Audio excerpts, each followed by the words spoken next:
Spooky things. Ancient whispers on the wind. Is this where the legends begin? Master builders in the shade. A hidden race, a history made. Do they exist? Do they exist? Find out now!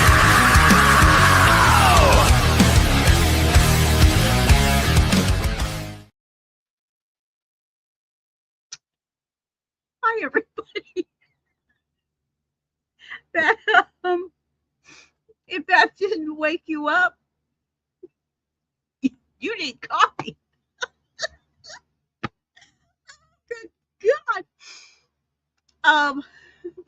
That is an intro that is being worked on, and I think it's hilarious.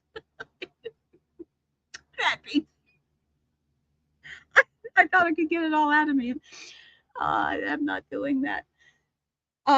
So anyway, going from that hilarious entry into what we are doing tonight, we are speaking about hang on just 1 second. I've got to get this stuff pulled up. We are going to be talking, we're going to the islands of Hawaii. And if that isn't some beautiful stuff, I don't know what is. But they have legends out there that are as old as the Hawaiians themselves are. And we've been doing some research here into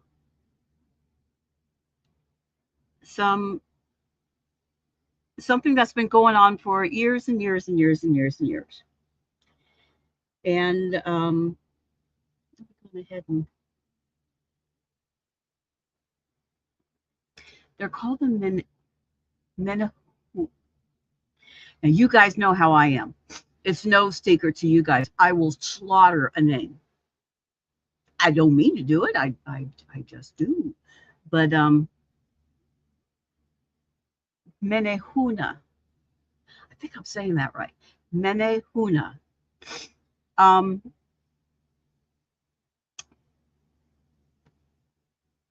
They sound really cute because they're these little people. Well, not that little. They're like 2 foot tall. Okay. I guess they would be kind of something similar to what we would refer to as like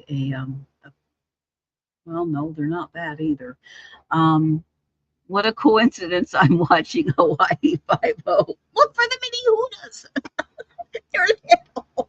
They stand about 2 foot tall. But these legends have been going on as long as it can be recalled back in Hawaiian times. Hawaii is steeped with history, and the ancient Hawaiians were very, very, very similar to the indigenous tribes of the United States as far as keeping their cultures sacred. And the stories from many, many years ago, they keep it going with the generations. And it's important for them that it doesn't change. These are the stories. This is the way it went. There's no deviation from it. And they make sure that the children know that, so that when they get older, they can repeat those same stories, no deviations. In this particular case with them, fact is much, much stronger than fiction. And they go by those, and they don't elaborate, and they don't add to it. It doesn't have to be. It is exactly the way that it's been told for centuries. I find that incredibly admirable. And I wish more societies did this, but it's that deep respect that they have.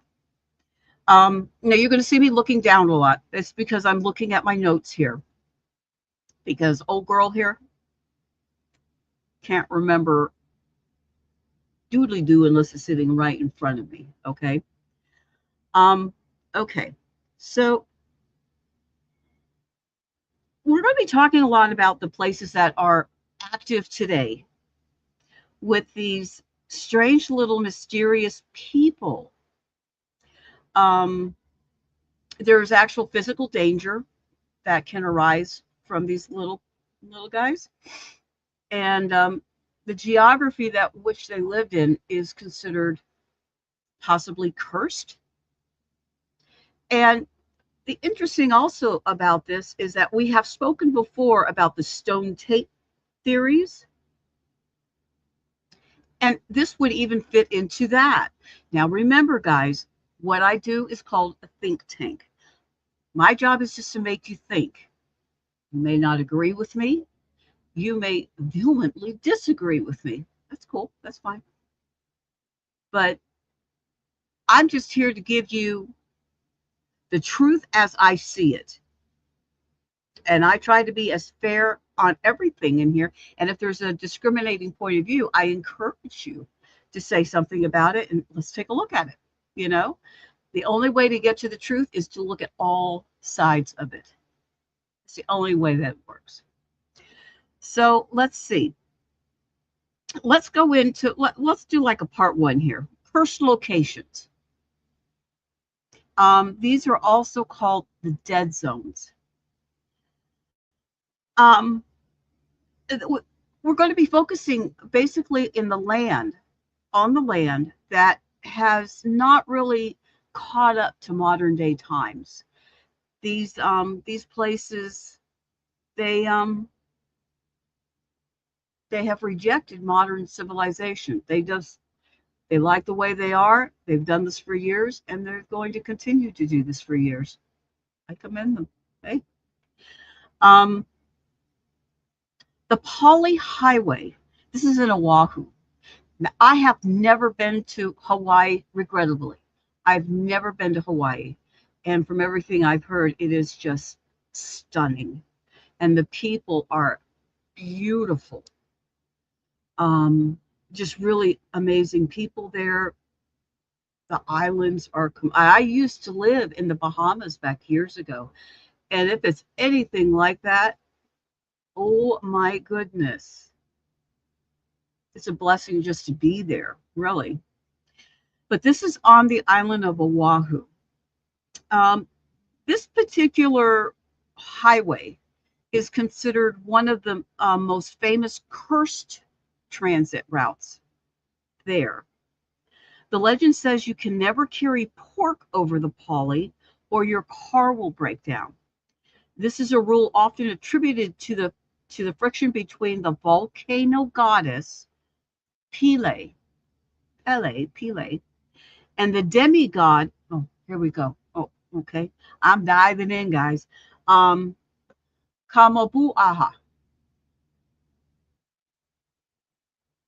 Okay. Now I'm even I know I had to have just to that name. Kamapua'a. You know who I'm talking about. Anyway, it's the demigod. Kamapua'a. Anyway, moving on. Okay, the Menehune connection. This is gonna be a rough one. Just, oh my God.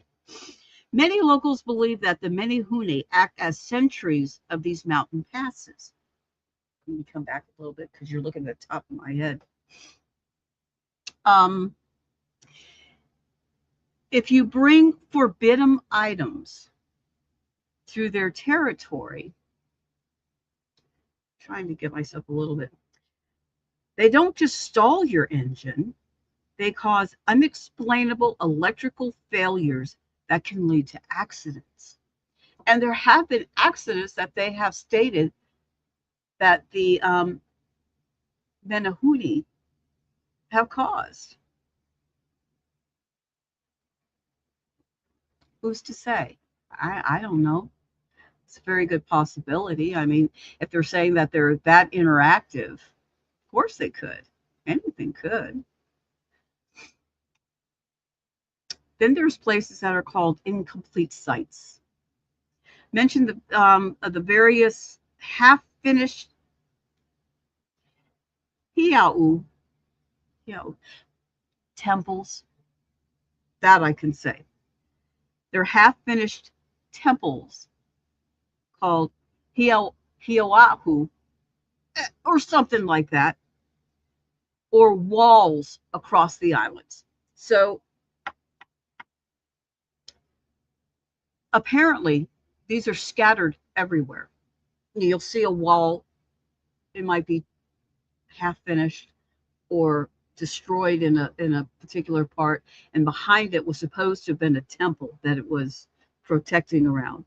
Um, and now you guys got to imagine, Hawaii is known for getting blasted by hurricanes and strong winds and surf and every tsunamis. I mean, they are right there in the prime place for it. So these structures have gone through a lot through all these years. If it, I mean, even having a little bit of it still preserved to me is a minor miracle. With everything that just the environment alone could be hostile as far as a structure would go. But they say that they're not just ruins; they're frozen moments in time.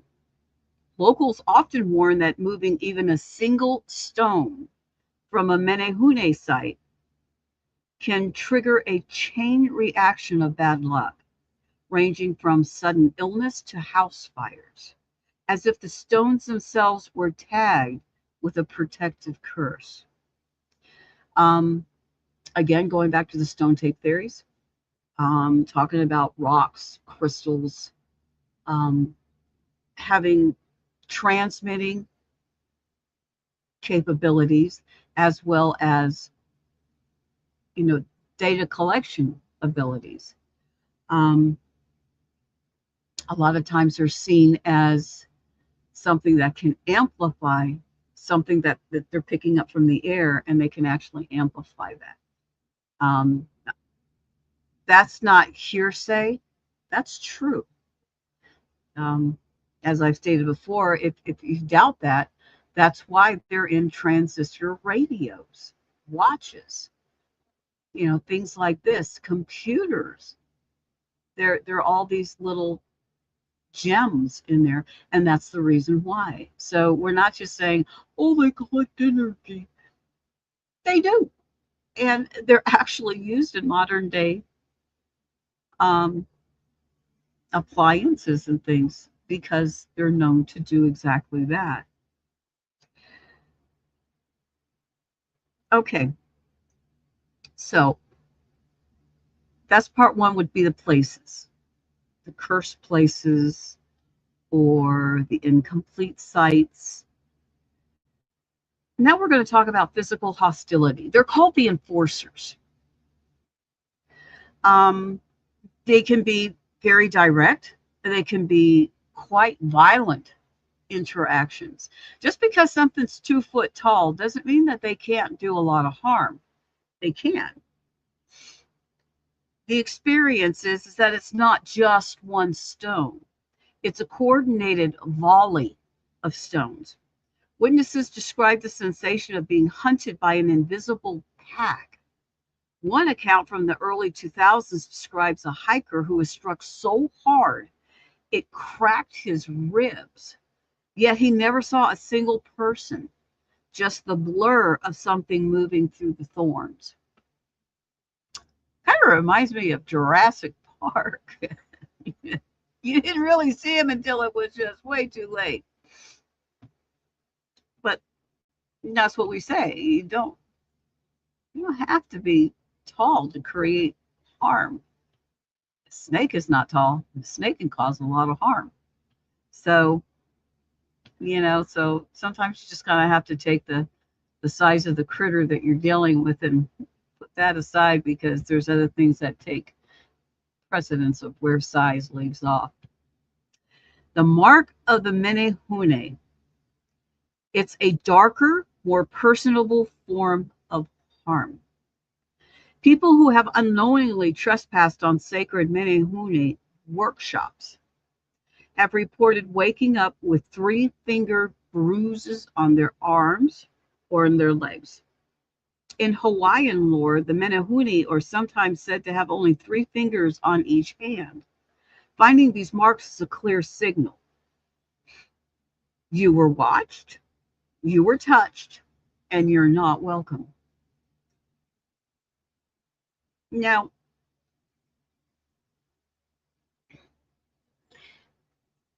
and this could come down to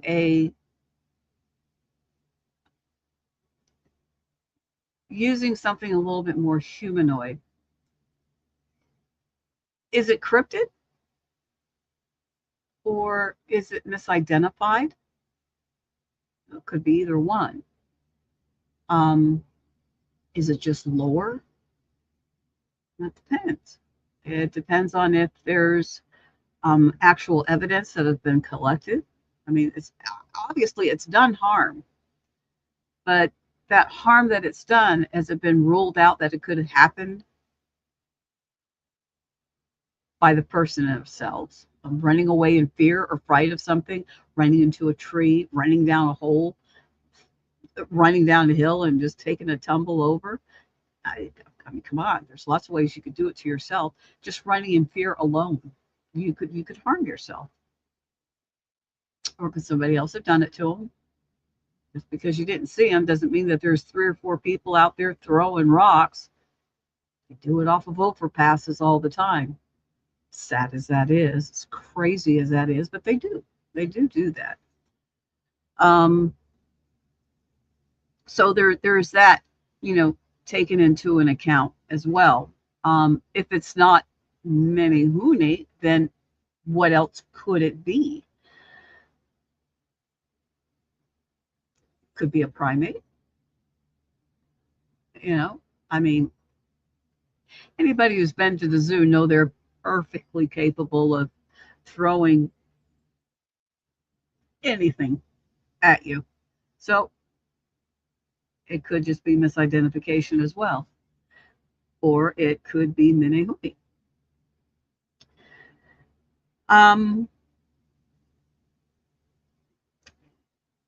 So let's go on to this is called the deep or the bone deep theory. Bone deep theory.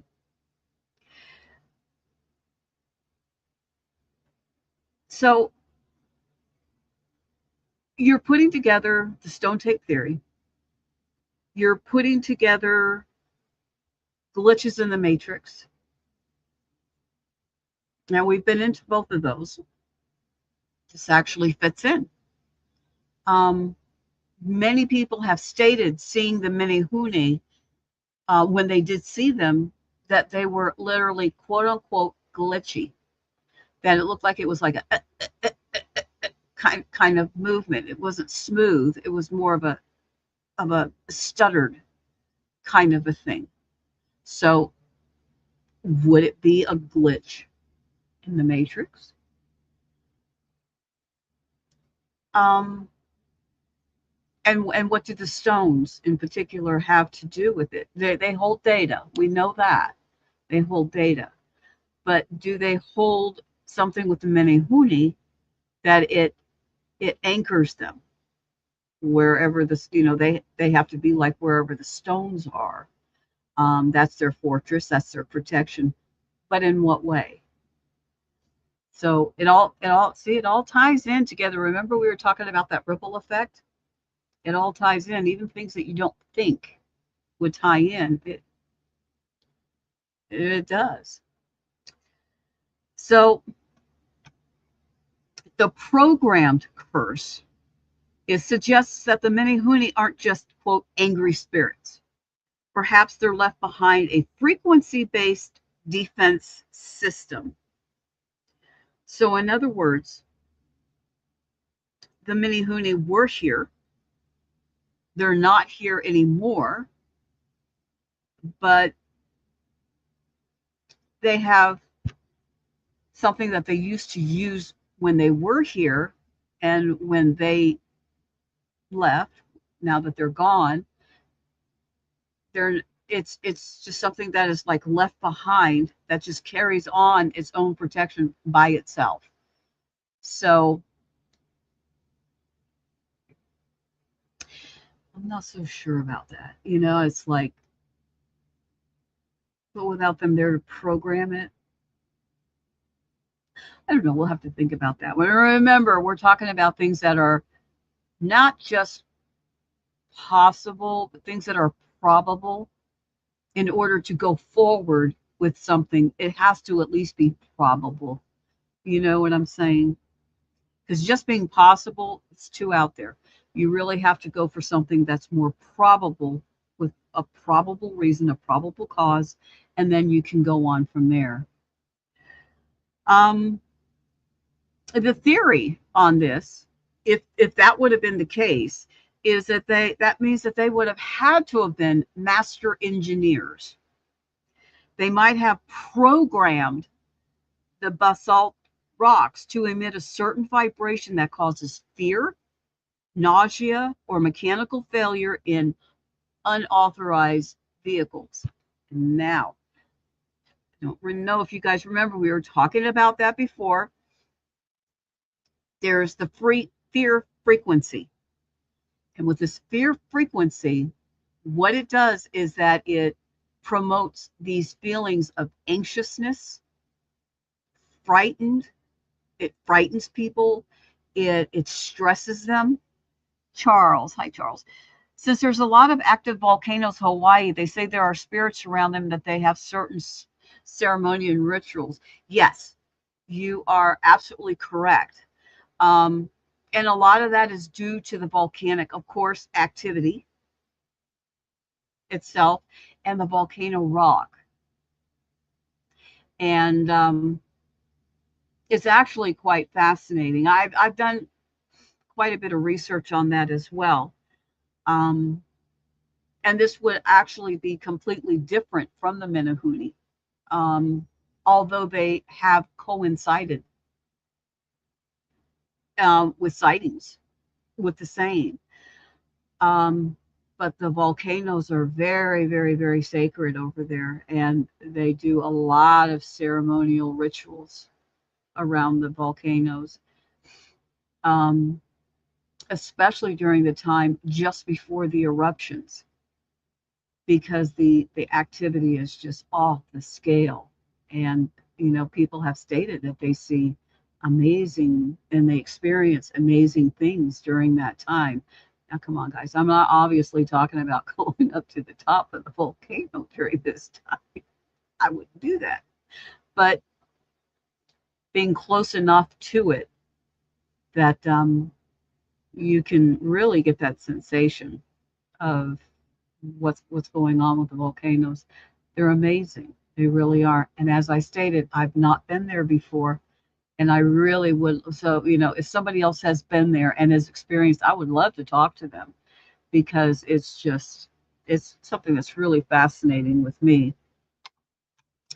Um, so, so the theory is that they're using these rocks to gather that frequency, to protect them from unauthorized visitors, people that should be nowhere near their lands and what they do on their lands. So they program these rocks to emit this frequency, which puts that stress, that fear, the elevated heart rate. People can hear things, they can see things. It's all because of it's a mind work. It's that fear that it puts into you. And this is a real thing. They've conducted experiments on it, and they have been able to get people into this feared state by running this frequency. Most of the people, they're like, I can't listen to that. They're like, no, no, no, you have to turn that off.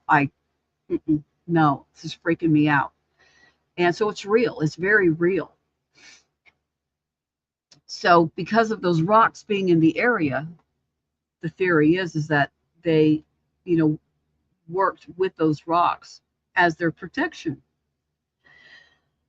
The predator camouflage framed their ability to harm people while remaining invisible as a high-tech glitch. Are they using a form of natural cloaking that makes them the ultimate apex predator of the islands? I would say yes. Because they've simply mastered something that most of us never have taken into account, but they've been there for centuries. They understand the land. Like Native Americans, they understand the land.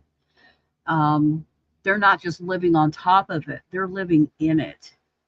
And they know things that modern man probably has no idea of, and they understand it.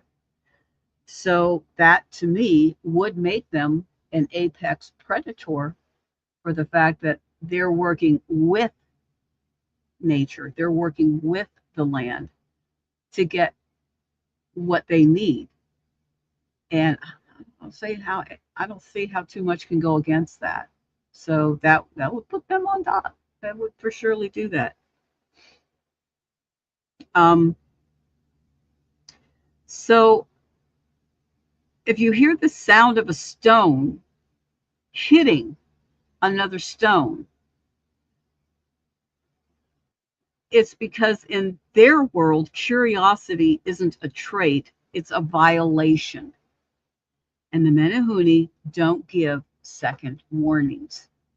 And that's a well-known thing. You know, if they can't scare you off, they'll take it a step further. They might be small at 2 foot, but they don't play. And if they, remember, a pack mentality can do a lot of harm. Doesn't matter how small you are, it can do a lot of harm. So, I think it's really, really, really important that people don't underestimate the Menehune. And make me go, oh, they're so cute.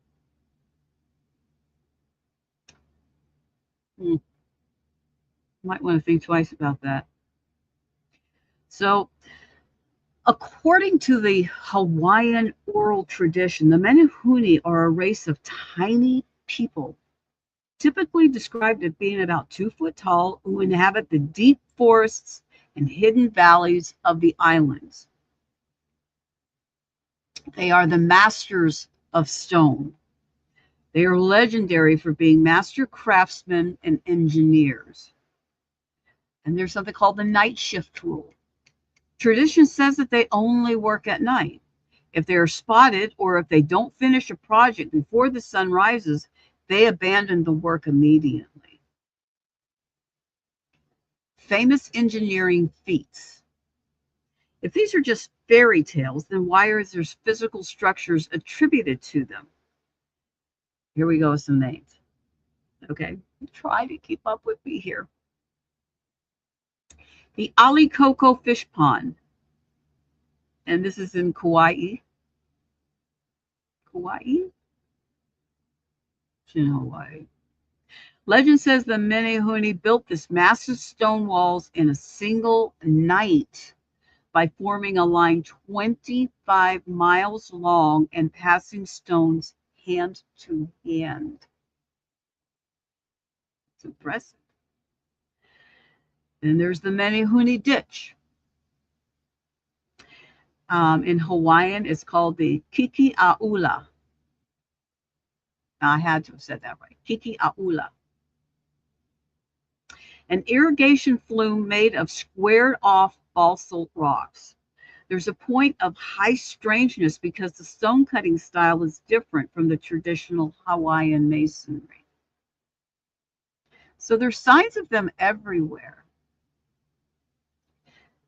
Here's the archaeological conflict with this. There's 2 main theories that go on here, and we were just touching on that. There's the mythological theory, and there's the cryptid theory. As far as the mythological theory goes, some historians argue that the Menehune were actually the first wave of Polynesian settlers, the Marquesians, who were later subjected and shrunken in legend by the next wave of Tahitian settlers. I mean, I know they shrunk the heads, but, well, yeah, couldn't get it back. I mean, it was just the heads. I didn't know about. Anyway, the cryptid theory. Proponents of this viewpoint to the discovery of, okay, here we go. Homo floresiensis. Homo floresiensis. It's called hobbit humans. In Indonesia, as proof that a smaller species of humans could have existed in the Pacific. So there's other places, not only Hawaii, where very much smaller people have been found. And we all know the talk about the leprechauns in the Ireland area. So really, that's not all that dissimilar as to what we've been talking about here. And there have been skeletal remains of the small people that have been discovered. We're not talking about dwarfs here, because with a dwarf, a lot of times their limbs are not totally in proportion with the rest of their bodies. But these individuals, their bodies were proportioned correctly. I mean, they were just super tiny. So here's some modern day encounters and some real strange kind of keep going on here. Now, this is in the dense jungles of Kauai. I'm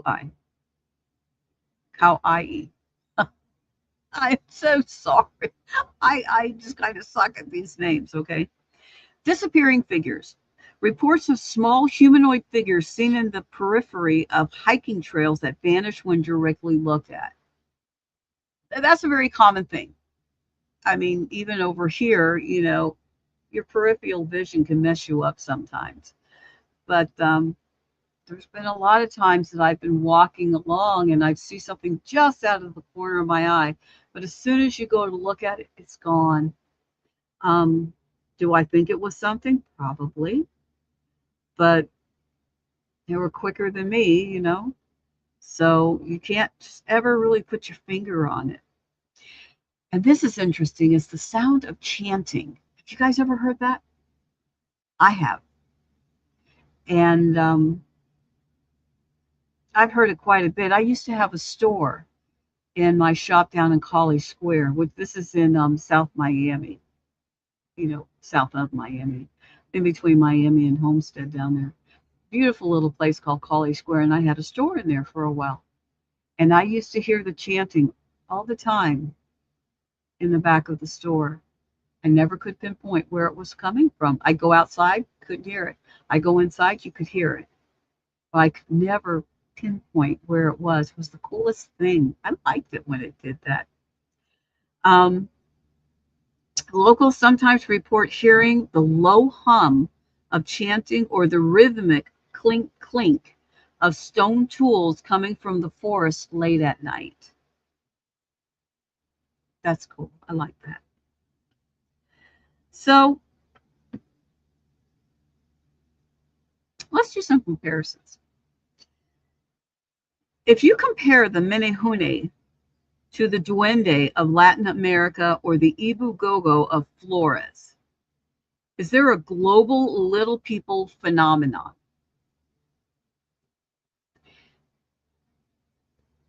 I just think that it's just like anybody else. I mean, humans are all over the earth. I don't see any reason why, humanoids in a much smaller form. Why not? They could be everywhere too. I think that's just kind of like a gimme, if they're over here, well, they could be over there. The census mystery. Mention the 1820 census of Kauai I'll get it right one day. Which allegedly lists 65 people as Menehune living in the Waniha Valley. Waniha Valley. That's interesting. So they're recognizing them on paper as these are Menehune. That's interesting. Hmm. See, I wonder if someone was to go by the 1820 census and look those 65 people up and do research on each one of those people that they listed as Menehune, what what would have become of that? Each person that would have been listed on there. If there would be a possibility of kind of keeping track on it and seeing, how they lived, where they lived, families of them. That would be interesting. That really would. Could the Menehune be tied to the glitch in the matrix or stone tape theories? Perhaps these residual builders left residual energy in the stones that they carved. Well, yes, because we know, due to the theories, the stone tape theory, we know that rocks, crystals, certain sandstones, they can harbor energy, they can transmit it, and they can absorb it. We do know that. So could the Menehune be tied to the glitch or the Absolutely. As a matter of fact, I would tend to think that it would make probably more sense than anything else.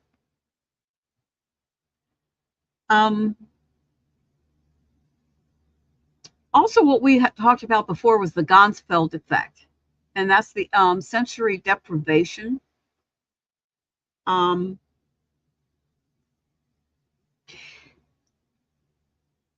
it kind of puts to the test that they obviously don't like to be seen. So, if you were in a field using what we call the Estes method, it was named after the person that created this, would you be able to communicate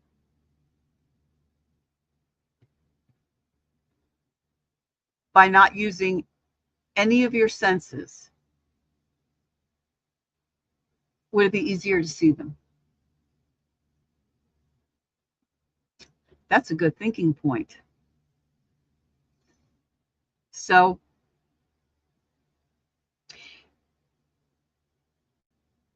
if certain states of consciousness makes it easier to see these elusive beings that supposedly hide just out of our normal sight.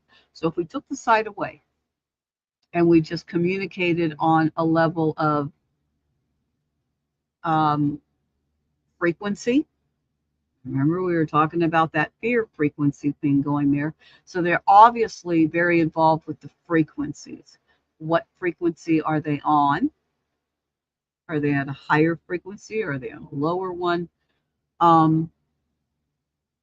Which one would they use to communicate with? If they use that at all, which I would think that they would. That would be a very interesting thing to find out, I would think. So we're going to go into some details that bridge the gap between ancient legend and modern high strangeness. The subject is perfect for this as a mystery. It's a physical evidence and historical anomaly. I can never say this word. Anomalies. It's just hard to get that one out. All right. So we've already talked about that they could have been good engineers. Most Hawaiian stonework uses uncut volcanic rock fitted together. However, the Kiki Aola, which is Menehune ditch, on Kauai features dressed stones, blocks that have been squared and smoothed. Carbon dating and archaeological sites suggest these blocks were shaped using techniques that shouldn't have been on the island at that time. So the question is, how did they manage to do that? The night shift logistics. If the legend is true that they formed a 25-mile line to pass stones, the sheer population density of little people required to pull that off, would be staggering. Is it possible that a pre-Polynesian civilization existed, or are we looking at an out-of-place artifact situation? So basically, what the discussion at that point is were they originally from the Polynesian islands? And were the Polynesian aware of it? Did they help them? Did they have a certain agreement between them? Well, if we do this for you, you could do this for us.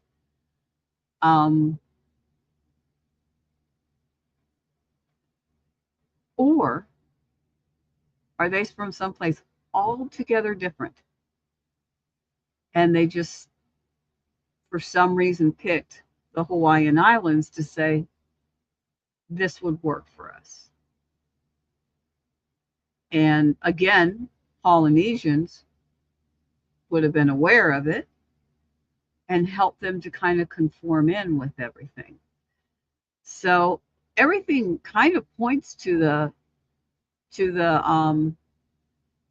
idea that the Menehune actually did use a lot of the Polynesian help, cooperation. We'll say cooperation to do a lot of what that they did. So that's fascinating in itself. The 1820 census scandal. This is often the smoking gun of researchers. In the early 19th century, a census was taken in the Wainiha Valley of Kaiai. I know. Keep up with me. An agent supposedly recorded 65 people who identified their tribe or their race as Menehune. This suggests that they weren't just spirits or invisible entities, but a reclusive, physical group of people living on the fringes of society well into the 1800s. So were they a remnant population of the original settlers, the Menehune, or something else entirely that was eventually bred out or forced into hiding? So, and if that's the case, why? You know, I don't really, I'm not really understanding why that would have happened. If they are of a completely different race,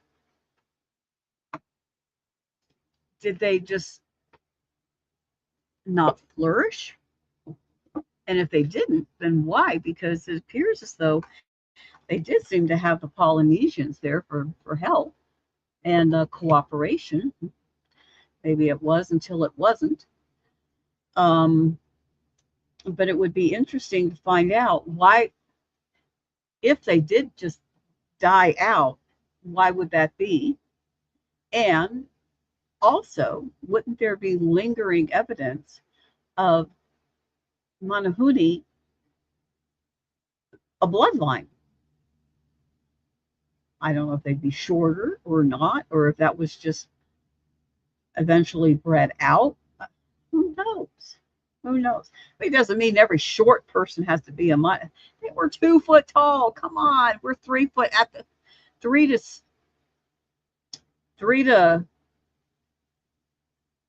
4 foot on the average taller. that's on the average. It can go higher than that.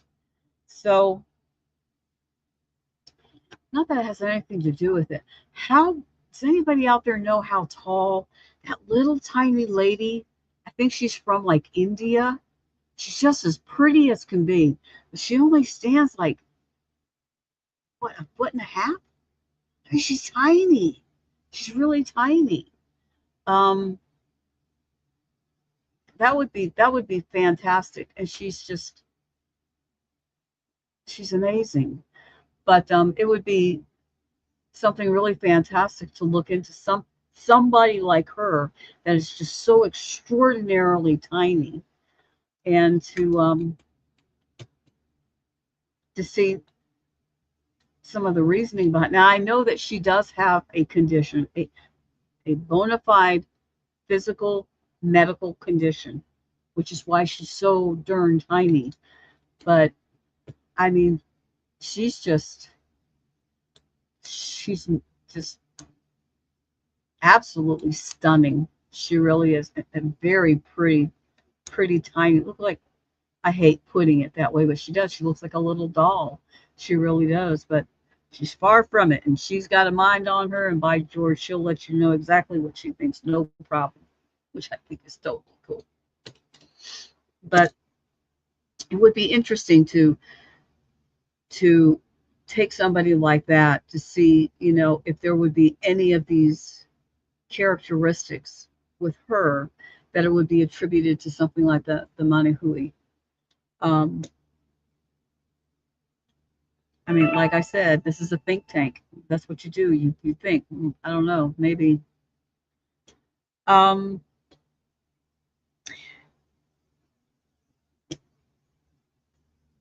Now,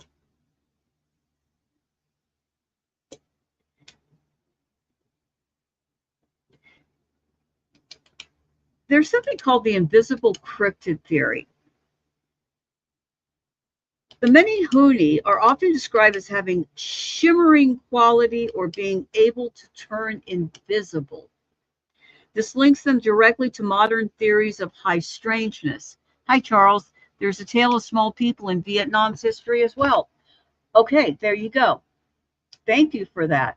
Um, so obviously, this is something that's it's not as unusual as we think that it is. The traits of these smaller in stature people has got to come from somewhere. It has to. Just because they're in different areas doesn't mean that it hasn't started with a civilization of smaller people that predates the humans the size that we are now. And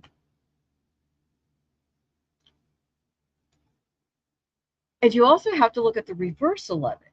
There are, a lot of people think, oh, they're fading out, they're dying. Are they?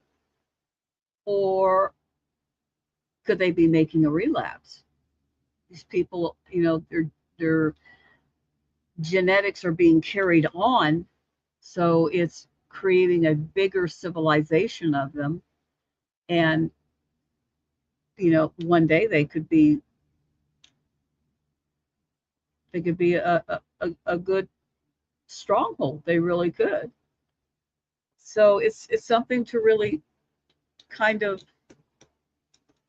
think about. But I think that it's a fascinating subject one way or another. Okay, now we were talking about this frequency and vibration. That's huge, guys.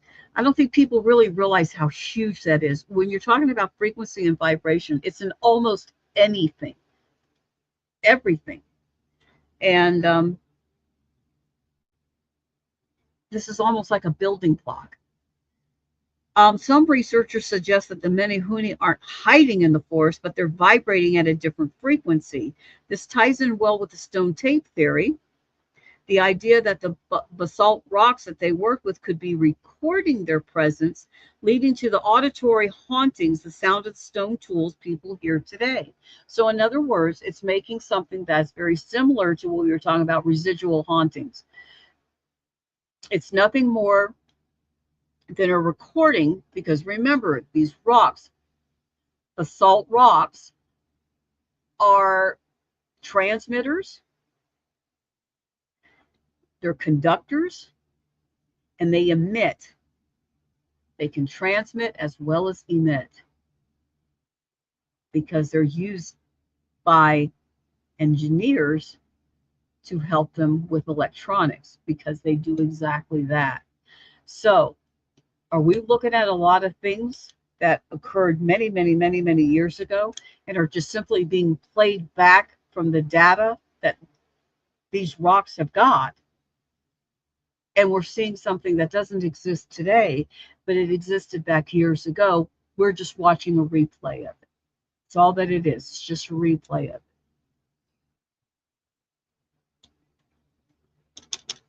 So then there's the Hobbit connection. Since we do know that there was a 3-foot species, human species, that existed in the Pacific as early as 12,000 years ago, the myth of the Menehune becomes a real biological possibility. And we've been saying that. A 3-foot tall yardstick, that's not unheard of. I mean, we can have people 3 foot tall today. So it's not anything that's like really far-fetched or out there or anything like that. I just personally think it's very, very possible. But it's also very possible that there are so many islands. There's thousands of them. And we already know of a few tribes that just don't want anything to do with modern civilization. They don't want anything to do with modern people. They don't want to be around them because they've not been immunized against the diseases that humans carry.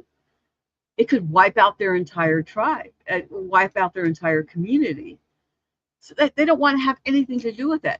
And I admire that. They just want to be left alone. And some of them want to be left alone with great vim and vigor. And they've been known to kill. So when they say leave us alone, they mean leave us alone. And like I said, I can't blame them for that. But and we know they exist. So I think it's just so perfectly possible that yes, they very, very well could.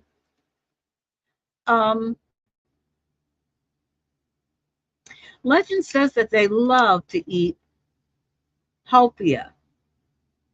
It's called halpia. It's coconut pudding. And they love shrimp. Leaving these out is a common local tradition to avoid their mischief. Explore, let me see, here we go. The vanishing work. Across the islands, there's half-finished walls and temples. It would be interesting to find out why they were just left unfinished.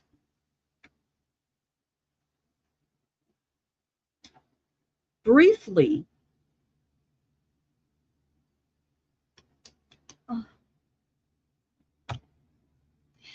there are so many other legends that's out there that are similar to the Menehune. It just really just kind of makes me wonder, where you're talking about the leprechauns. Who else do we have on here? Icelandic elves as Santa Claus and all that kind of stuff, but they're just very, very small people. There's a Native American Pukwudgie, and they're said to be little imps that run around and create havoc. So you really, sometimes you just got to take all of these. They have all got it in common. They're coming from different backgrounds, granted. But again, if it's a misplaced society, it's that these people have landed there and they've made this place their own because they were there before anybody else was. But This environment is completely different from that environment, which is totally different from this environment over here. So they've all grown up, well, grown up, so to speak. They've all survived in these environments that are totally different, with different ways of living, different ways of communicating with each other, but they're all basically the same people. Isn't that common with everybody? I mean, humans today do that. We don't live the same way that the people in China do. They do things differently than what we do. Just like the people that live in Costa Rica, they live differently than what we do. The Hawaiian people have a lot of spiritual connections with everything on the island, from the ocean to the mountains in Hawaii. Yes, because they have been raised to respect nature in its form. Um, Take, for example, that when you have a lot of limestone, you have a lot of paranormal activity. Exactly, because limestone is also considered to be a conductor, a transmitter, and an absorbing stone as well. Limestone has been known to be around residual hauntings. There's one, it's like a hotel, but the hotel itself sits on a river, on a stream. It's a stream. It's not a huge river, but it's known for its residual playbacks, and the whole area that the thing sits on is all limestone. And you put the limestone in with the running water there, oh my goodness, it's just like a hotbed of activity there. But most of it's all residual, and that's where it's just, stuff is amazing. It really is. Um, but it's just, they all have their own history, and it's just simply because of the placement that they settled in, and that they raised their families in their communities in. It's all going to be completely different from one another, just like we are. We are all completely different. We're alike, but considerably different in other ways. Um, so to me, this is probable, very, very, very probable. Um, Now, they go into, let's talk about it, because it's something on this. I have to sit there and go, I don't know. I don't know. I don't know. And that's the connection between the physical, the archaeological edge of it. Okay. And then you're looking at the interdimensional edge of it. Um, so, well, let's just go into it. The Alekoko Impossible Fish Pond. The wall is 900 feet long, and it's 5 feet high. To build that in one night, as the legend claims that they did, that requires a level of coordination and speed that defies human biology. They couldn't have done it in one night.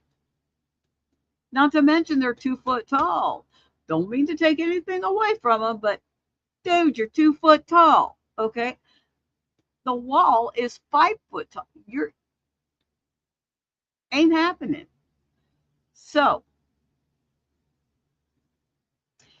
it brings it down to, did they have help putting that wall up? And if they did, who's the one that helped them? Was it the Polynesians at the time? Or was it where they were coming from originally? And yes, that's what we're talking about, the interdimensional situation. Most Pacific archaeologically shows dry stacking. The Menehune ditch, however, uses notched and fitted joints And that is sophisticated engineering. It's way before its time. If the Menehune were just a regular tribe of humans, why did this specific engineering style vanish with them? Why didn't the later Hawaiians adapt it? It was known to be much more efficient, but that was the only thing that was created from it, and then it stopped. So going back to the 1820 census, it's like a bridge between folklore and history. If 65 people officially identified as the Menehune, they were a physical, taxable reality. And this is probably one of the best, taking folklore out of it. I mean, people don't go on a census and go, I'm a leprechaun. Well, I guess they could, but I don't think so. But these people actually went on and said, that they were from the Menehunes. And the Menehune being 2 foot, I mean, how can you kind of just put that aside? But leprechauns are something altogether different. So now let's go kind of take a turn on this right here. If they were a physical tribe, why can't we find their remains or their villages or anything that they ate, drank from? Where's the glitch in the matrix and the stone tape? Where the theories come in on that one?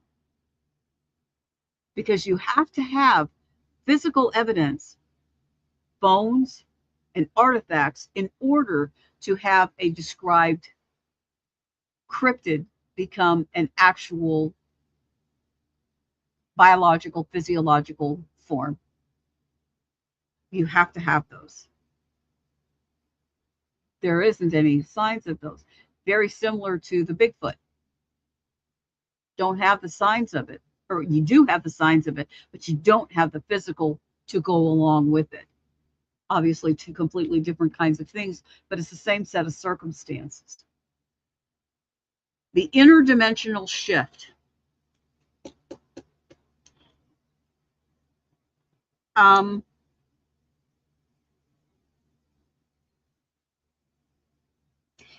The stone tape connection. They only worked exclusively with the basalt stones, a volcanic rock high in iron and magnetite. It's volcanic. So you know that particular stone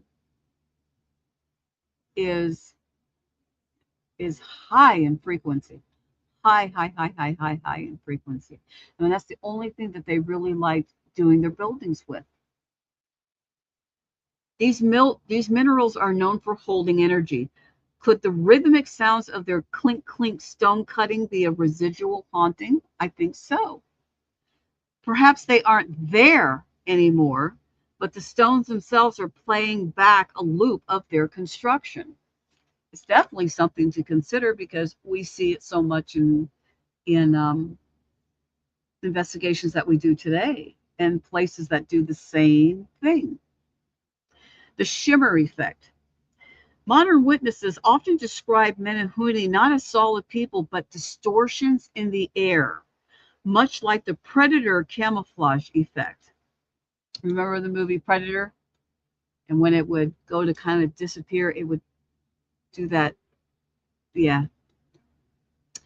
This suggests that they may exist on a liminal space or a parallel dimension. They bleed into our world to perform their work, which is the architecture, and then retreat back behind the veil when the sun rises. If our reality is a simulation, could the Menehune be the maintenance crew? They build the world's structures at night when the users are asleep And when a human spots them, it's a glitch.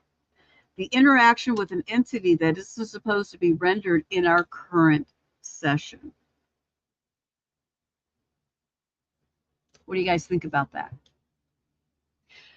Now, do I personally believe in the interdimensional theory? On some things, yes, I do. I do think that we all know that time is linear. It's not past, present. It's not the way there's been so much research on it that, we see time completely false. It's just, it can't be explained like that. It's definitely there's different, oh, I could go on and on, but it's linear. And just from experiences that I have had, just from, how they talk about the veil. What time is it? Okay. You know how they talk about the veil thinning and stuff like that? Have you ever slept on your pillow and heard noises? Sound of old music? I do. I do it all the time. Sound of old music, or you hear people talking. Mine sounds like I'm at like a restaurant. I can hear plates clicking, people talking. It just clear as a bell. But if I go and I pull my head off of the pillow, I can't hear it. But if I put my head back on the pillow, I can hear it again. To me, that's interdimensional. You are hearing something. It's not anything terrible or anything like that, but it's a period of time where the two dimensions are just meeting up enough to where one is interfering in the space of the other one, just enough for you to get a taste of it. And you're hearing what's going on at that place at that time. You're actually hearing what's going on there. It's just this morning I heard something very, very, very similar to it.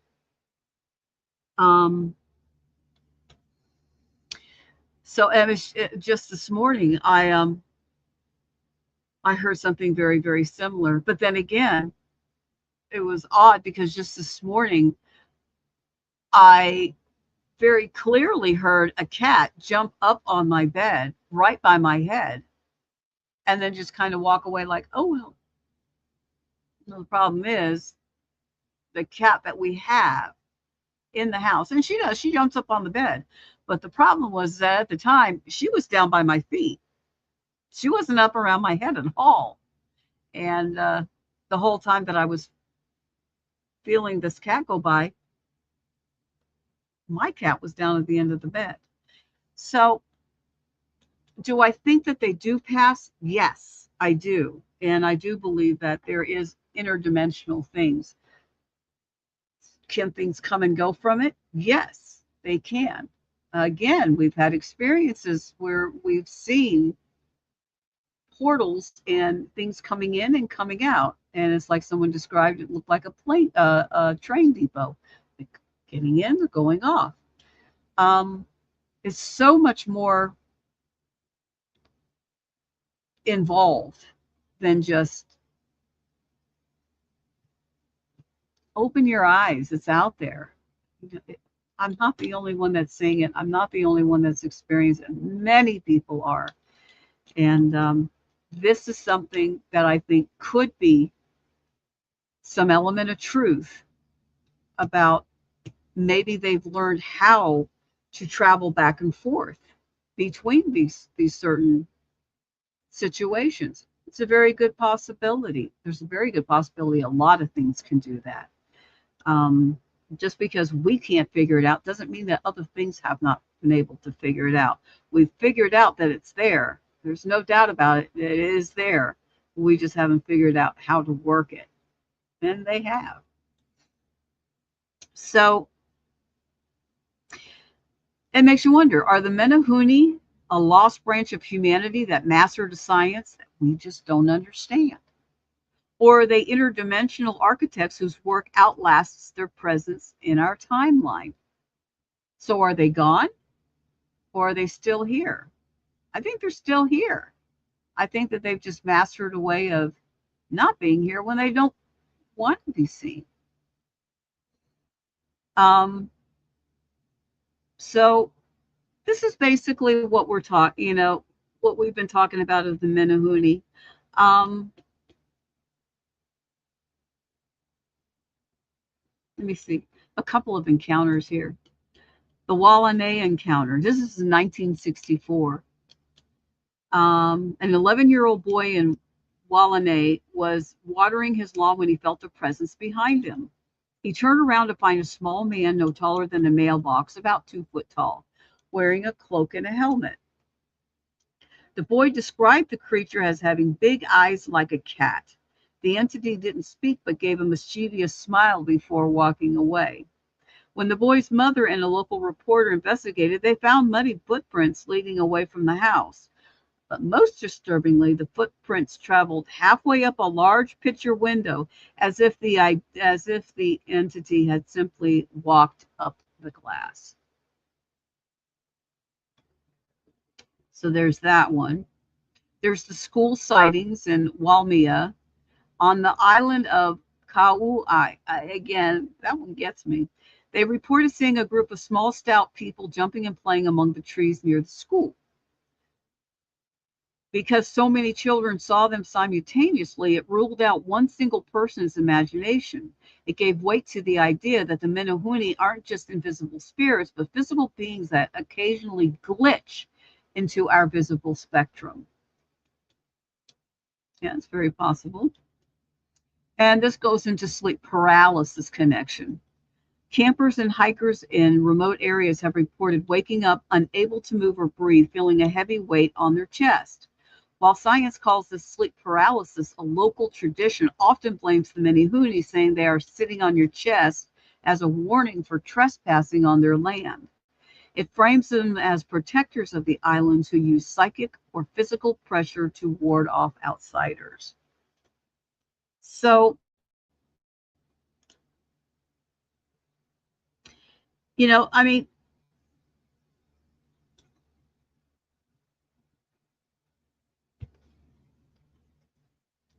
yeah, here we go, with another thing that connects to stone tape theory. It works with the frequencies we've discussed, the sensory deprivation, the interdimensional. Is it misidentification? Is it interdimensional? It all fits in. It all fits in, and I think that it is very possible to have it explained with the proper research. But when you're talking about the Menehune, is it fable? I think there's some fable to it. I think a lot of stuff starts out as fable because it's not understood, and it becomes a scary story or something that you tell kids to scare them. Yeah, you might have seen something that's like, maybe. I think this probably could have started out that way. But in the long run of it all, is there a possibility of truth to it? Sure, absolutely. Um, so I'm just going to have to say, do I believe in the Menehune? Of course. Why shouldn't I? It sounds like it's just another genus of people, humans, and probably been here a lot longer than we have. We're finding out a lot of things that's going on that's been around a lot longer than we have. Um, the only thing I'm going to say is everybody keeps looking up. You shouldn't be looking up. You should be looking down. You really should. I think that a lot more things can be described and understood if people knew that there's a lot more activity down below us than there is up above us. And there's a lot of things going on right now. It almost makes you to be afraid to even say anything. There's scientists showing fear of saying anything because of there's 13 scientists out there that are gone, whether they've died or from all over the world. And they're talking about disclosures coming out and all this kind of stuff. I'm going to say again, like I've been saying for months, years, don't be afraid of what they're telling you. Be afraid of what they're not telling you. Because I think in the end of it all, when we finally figure out what's really going on, it's not going to be these cute stories that we thought that they were. I don't think they're going to be cute at all. And it's just something to kind of keep our eyes on. And something to think about. All right, everybody. Thank you, Charles. Thank you, everybody, for joining. And please, if you have any questions, let us hear from you. And we hope you have a great week coming up. I would like to invite everybody to an event that we're having. It's called the Deep South Comic-Con. And it's going to be August the 8th and the 9th in Enterprise, Alabama this year. And we're having everybody from Jeremy Leonard of the Ghosts of Morgan City and 28 Days Haunted.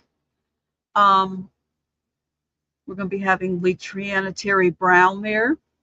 And she's from Hulu's Repossessed. We're going to have my friend Ken Gerhardt there. He's the world-renowned cryptozoologist. And there's a man that can tell you some stuff. He is absolutely amazing. I always like seeing Ken. We have Robert Mukes that's going to be there. The House of 1,000 Corpses he was in. Oh my goodness, Keith Age is going to be there. Blaine Rohan is going to be there. Oh, Jati, the Redneck Raja, he is going to be there. I love Jatine. Richard and Colleen Johnson are going to be there. Trying to think. Oh, yes, I'm going to be there. I'd love to see everybody come there. Please, and when you get there, come and see me and say hi. Alabama Ghostbusters of Ashford and Dothan. They are going to be there as well. Martha Hazard Decker is going to be there. Destiny and Michael Fox from Fox Paranormal. They're going to be there. I mean, the list is just going on and on and on of the people that were going to be there. Yeah, there's Michael and Destiny. So, we have everybody else that's going to be there. I want you to be there. I'd love to see you there. Also, just to be giving a plug into one of my friends, if anybody has an RV that needs to get fixed, I've got the man for you. If you live in this area, you have to give Joey Booker a call because he can take care of your RV needs. Gaming, that's something that's going to be really cool. We're going to have gaming at the Enterprise, at the Enterprise Civic Center with the Deep South Fair Comic-Con. Cosplay, going to have cosplay there. I mean, you name it, guys. They got it covered. They really do. So I want to say thank you to vendors and cosplay. Oh, yeah, we got some great vendors that's going to be there. Really, really great vendors. So remember, Deep South Comic-Con, Enterprise, Alabama, at the Civic Center, August 8th and the 9th. See you guys there. And you guys have a great week, all right? Remember, just think about what we talked about, because this is a great place we live in. And may wonders never cease. See you guys later. Bye-bye.